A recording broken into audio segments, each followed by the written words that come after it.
You are now listening to Asking for a Friend with Talkdoc, sharing insights through real, honest, and practical ways to improve your communication and relationships.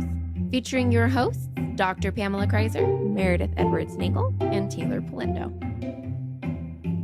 Okay, so tonight we're going to do the correlation versus causation fallacy, and probably the first thing we have to do is talk about correlation, right? What is it? So one of the things that we talk about a lot are relationships between variables. So just relationship between things. We could observe a positive correlation. So that means the movement of one rises and falls at the same movement as the other one. So when they're positively correlated, they move together. Okay, they're connected. They're connected. So when one's high, the other's high. When one's low, the other's low. Mm-hmm. So that's a positive correlation. Okay. And then that could be strong, right? That could be strong. They could be strongly related, like really tracked together. And then the other kind of correlation is the negative correlation. And that's also strong. It could be very strong. And that's where when one goes up, the other falls. And then when one falls, the other goes up. They move inversely, or they move in opposition. So those are the two kinds of correlations we might have. And what are we talking about? A patterned quality of the relationship between those two things. Okay. So here's where the fallacy comes in. Mixing up the fact that those two things have a relationship and suggesting one thing causes the other thing. That's where we go wrong. Because that would make sense. You think that if they move together, that one could maybe be causing the other one to have the movement.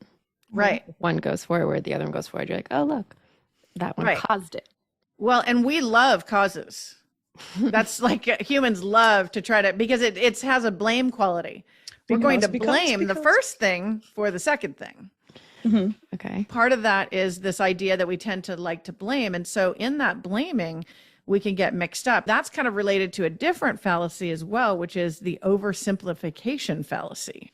And that's the fallacy where you suggest it's just one thing and another thing, and there's nothing else involved in it. One of the examples I thought was really interesting is when we have elections, we have politicians that stand up and say, when I was in office, the economy was good.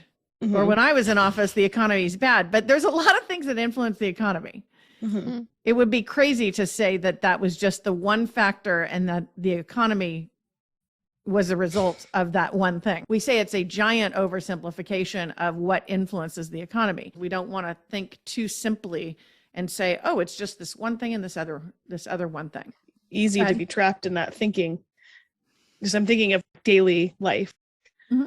Because this, and then you just kind of go on this roller coaster that doesn't end. It's good news, bad news for us as humans. We're trying to figure out the world, but we oversimplify it. And when we're oversimplifying it, then we take a complex topic and kind of suggest that it's only this one way or only this particular pattern. And that's not a realistic way to view the world. So one of the classic things that we talk about in terms of correlation versus causation, right, and knowing the difference is we know that ice cream sales is correlated with drowning. Very strongly correlated with drowning. When you have ice cream going up and you have drowning going up, they're positively correlated, right? When one's down. So in summer, they're both high. In winter, they're both low. They move together. We know that they are actually statistically correlated. Oh. But to oversimplify is to suggest there's not this other variable, which is summer, right? And summer is another variable that's very, very important because we eat more ice cream in the summer and we also swim more in the summer. So could someone, or do people say that ice cream then causes drowning? Well, there's people that like to say lots of things like that. I don't know that they'd go that far to say that one. Okay. Yeah, I was like, but that's like the part of the joke I was leaning. I was like, we're not saying those two things. No, but I mean, it helps us differentiate and say they could be very strongly correlated mathematically and not have any causal relationship. They can be correlated because they move together, but they have nothing necessarily to do with each other. Right. But that's what we do in our minds. We tend to make these unrelatable things connect because we're trying to make sense of the world around us. Yeah. So we have two things that we can kind of think about in this space and say, all right, so one, what does it look like? And two, do I have any evidence to believe that thing? So there's a famous example that happened during the plague. People were trying to figure out what was going on in London. So this is the plague of 1665. Oh, no. They said, you know what? There's a ton of cats around. And I bet they're giving us the plague because cats are kind of spooky and they're kind of quiet and they sort of are on their own pattern. So what they decided to do was kill a bunch of cats, and they killed dogs too, but they killed 200,000 cats. Oh my God. And guess what happened? Because they thought that was causing the plague. They actually looked like it appeared that way. But did they do any research? No. So no research, just killed 200,000 cats. Oh and guess what happened? The incidences of the plague went from 1,000 a week to 6,000 a week because the cats were actually killing the rats that were carrying the plague. Wow, this is making, like, I almost want to use 1665 as a theme in my mind for when I'm oversimplifying or not making correct connections. Like, am I 1665ing myself? Is that what's happening? I mean, it's an interesting thing because it's a famous example because people got together and said, yeah, those cats are so bad. They're kind of spooky and the plague's kind of freaky and we're all getting worried. Let's kill the cats. And then the cats were no longer killing the rats, which is what was actually happening. Oh my God. Not only were they not causing it, but they were helping, and you just killed all your helpers. Yes. And so then it went up to eventually up to 6,000. They're estimating a week of people dying from the plague a week. So does part of the reason you love this example is that because they failed to do their research? They failed to collect their data. You have to collect your data. I love that theme, but here's where I would land on it and say it's two things. It's what does it appear like? And then before I believe that appearance, do I have evidence to support that appearance? And they did no research. So we could have tried to figure out how does actually the plague, and they were desperate, of course, 1,000 a week. They're freaking out. Lots of populations being wiped out, lots of cities, lots of, carried a lot of places. They just said, well, let's just go for it. This is very applicable for relationships in our lives, right? Because because what I'm hearing from the loss of these poor, sweet cats is that I'm having a moment where you're saying if something appears to be something, but we don't do the research and we over connect it, essentially, we miss out on what may be happening. And it kind of makes me think of a lot of times in a relationship, I'm like, oh, this person should know how I feel because they should just read my mind. And I'm oversimplifying this thing that's impossible. Where this is, I don't know if that makes sense. Yeah. But I feel like we do this, where it kind of leads is assigning meaning to people's intentions. And of course, going back to intention and what we believe about it. But we can oversimplify and say like, oh, they did this and that means this.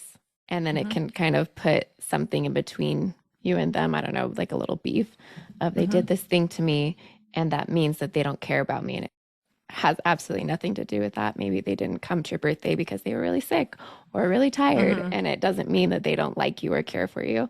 But communication helps not assign incorrect meanings. I mean, it could do that. Sure. That could be the data we collect, but also I think observations as well. We have a lot of young families, listeners out there that are listening to our podcast. I talked to a bunch of them and they say, parenting young children's hard. And it's easy to be tired and say, oh, that parent did that and that caused this kid's bad behavior. That's an example where they might actually not have all the information and might assign that causal effect too quickly. Taylor has a look on her face like she's like, oh, I know this one time where this happened to me. That was just funny, like listening to other people, who are just the most perfect parents ever. People who don't have kids and they have the best parenting advice and they know it all, let me tell you. And it's just funny to hear sometimes, and even other parents, no judgment on whatever. These people will take something weird, like I've heard this about co-sleeping, and they said, oh, well, they slept with their kids in the same room or same bed or whatever, and they'll take this totally what I would think is very unrelated, but there's definitely no research, even if it is related, and they'll make the causation that because they co-slept, just things like that. I think that's a great example that parents or anyone who or breastfeeding, or Sure, you like- did this kind of Yeah. method for childbirth, or you whatever. let them cry it out, so now they're gonna be a serial killer. I don't know whatever it is, but Let's hope not. Let's hope not. yeah. But I think it is interesting, and we've talked a lot about the cheats or the shortcuts that are involved in these fallacies, and I think we're on to what it is right there, which is it's very easy to just say, I'm going to take it face value. Just, I know what you mean, or I know this way of parenting, and I'm not going to do any work. I'm not going to do any reading. So how do we stop oversimplifying? How do we stop that? We talked about there's the appearance. So I think we've kind of covered that, where we look at the appearance and say, things aren't always as they appear. So we get that. So then we follow that up with saying, let's test it. So, you think about the cats and the rats and, these different examples, and say, well, what do I do then to test that? Because if I was in that situation, I would need to test, hey, if we get rid of cats in this small area and leave the rats, what happens? And I would find out, oh, wait, when the cats are missing, it still happens. Because we're testing what we call presence and absence. So an easier example would be to think about something like when you eat tomatoes, you get a rash, right? And you're saying, ooh, the tomato causes me to get a rash, right? What you and I do when we're trying to figure out that puzzle is we say, well, there's no relationship between them if it fails either the test of presence or the test of absence. So the test of presence is when one's present, is the other present? So when I eat tomatoes, do I have a rash? And the test of absence is when I don't eat tomatoes, I don't have the rash. Right? And so you want to kind of look through and say, I need to start doing a little more research and see if they actually go together. We could go through the ice cream and the swimming example or the drowning example and say those occur completely independently.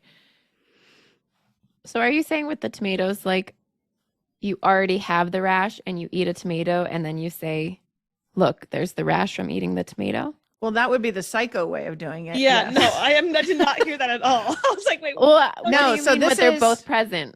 So both They're not present. both already every there. time, It every just- time you eat the tomato, you get a Okay. rash. Okay. the cause So it is caused the rash. the cause. And every time you don't eat tomato, you don't have rashes. Okay. That's testing for presence and absence. And if anyone loves tomatoes the way I do, this example is hurting my feelings. So then we're gonna figure out, is there any time you eat a tomato but you don't get a rash? Or get a rash when you haven't eaten a tomato? Okay. Right? so That's testing the present, other okay. side of that coin, right? Of the Okay. presence and absence. But that's something I think we don't do. I don't think we test the presence for presence or absence. Yeah, I think I you're think right. we look at appearance and go, well, and we do this. I mean, we do it with things we eat, or like confirmation bias almost. Like we look for it to confirm the narrative we have in our head. I think we do that. And I think we could actually really test it by looking for presence and absence tests. You said we assess something. So there's an appearance, we assess it, then we test it. Well, I think I don't know if that's even assessing it. I think the appearance is just we notice what intuitively looks connected. Okay, so it appears there's an appearance, then there's a test. And so the failure on the fallacy is to accept the appearance. That person looks like a bad mother. That's why their child's crying. That person does this, that's why this is happening, or she acts this way, that's why she has no friends, or whatever. And anything that is an appearance, the challenge is for you and I to figure out how to train ourselves not to accept the appearance and to think, okay, is there a time where this child doesn't misbehave when this other thing happens? Or is there a time where this person doesn't behave in this other way? They're actually very nice, or whatever. And broadening our framework for being able to take in the perceptions that we have in our world. Perception checking, my favorite episode we've done still. Well, I mean, we can check the perception for sure, but it's just the idea that you and I can narrow our focus down to accepting appearances. And that's a tough way to live. Mm-hmm. It seems like we need to be very open-minded and just aware, intentional, so that we don't get, I guess, lazy about just accepting these half truths or missing evidence things pop up in our life. Like you said, oh, there's that child crying again. They're a bad parent. So it's how to check your. What I'm hearing is to avoid that lazy like process, like you're saying, Teighlor, is like being able to check myself when I'm having a 1665 moment, when I'm killing all the cats. Because this is a really easy one to get caught up in. I think I first read this and was like, oh, I can avoid that, But no, I mean, I think when you're talking, oh yeah, that kid's screaming because this. Well, do they have special needs? Is there I mean, I don't know. Yeah. There's a Did million they other take things. a nap? Yeah. Right. Or I'm trying to think of another example that's not just kid related, but Just like friendships, how people treat you. Well, I can give you an example that happened one time when we were doing allergy testing with one of our children, and we were doing allergy testing, and this child is very well behaved, and all of a sudden started throwing toys at other kids when we're in the laboratory waiting for the skin to react to the test.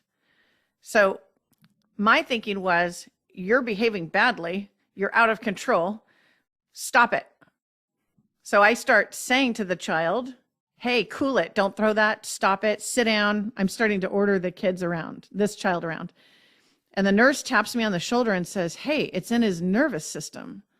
And I said, what do you mean? And she said, I gave him a test that can have a nervous system reaction.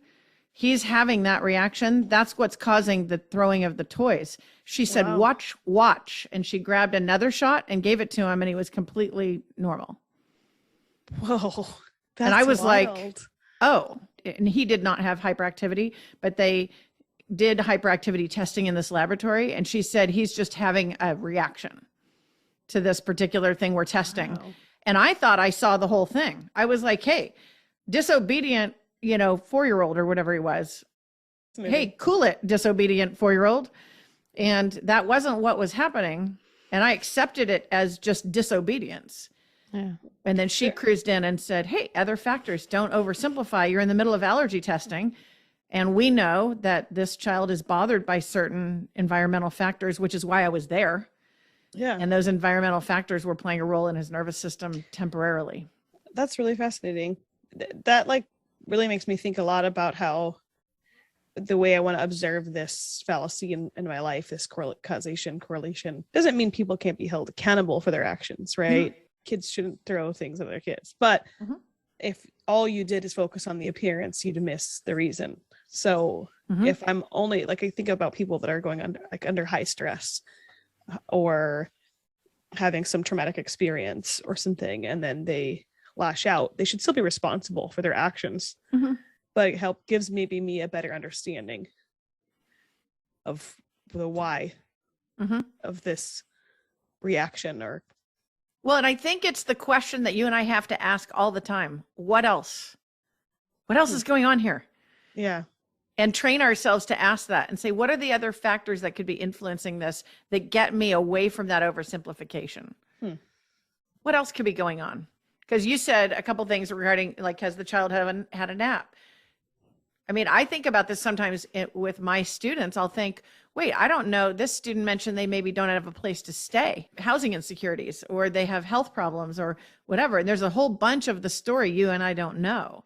And we want to train ourselves to say, what else could be going on here that would be different than what I'm maybe wanting to believe that appears to be the answer. So these are my takeaways today: to ask what else in my own mind when I'm catching myself doing this, what else could be going on? What else could be going on? And in the people I'm relationship with, that if there's these moments, whether it's outburst or confusion or whatever's going on, to ask what else could be going on here. And then also, if it's lighthearted enough and funny enough, ask yourself if you're having a 1665 moment and you're killing the cats around you. I like that. Very good. How about you, Tay? It's just kind of reminding me of something, and I can't remember exactly how she would say it, but my grandma always would reference, don't judge someone until you've walked in their shoes, spent a day in their shoes. I guess that's probably a common saying, but I think maybe we do that. We kind of judge everyone around us with these oversimplifications of, well, I saw this behavior, so that is what it means. Mm-hmm. And until you do more investigating, and not that you'll ever maybe truly know until you've like lived out their life, thinking about your student who doesn't have a place to live, how could they show up and feel good about taking an exam that morning? Right. You know, until you really understand someone, I think just an always reminder to be less critical and what's the word? Judgmental. There we go. Judgmental. Yeah. Thanks for not judging me on I my like that. mispronunciation of judgmental. A very data starting episode that became very relational. Love it. Yeah. Once again, thank you for joining us today. Please remember to rate, share, and subscribe to our podcast. And thank you for listening to Asking for a Friend. Let us know what you thought of the episode. Our email is hello@afafpodcast.com. This show is for educational purposes only and is copyrighted. Written permission must be granted before syndication or rebroadcasting. Thanks for listening to Asking for a Friend with Talkdoc.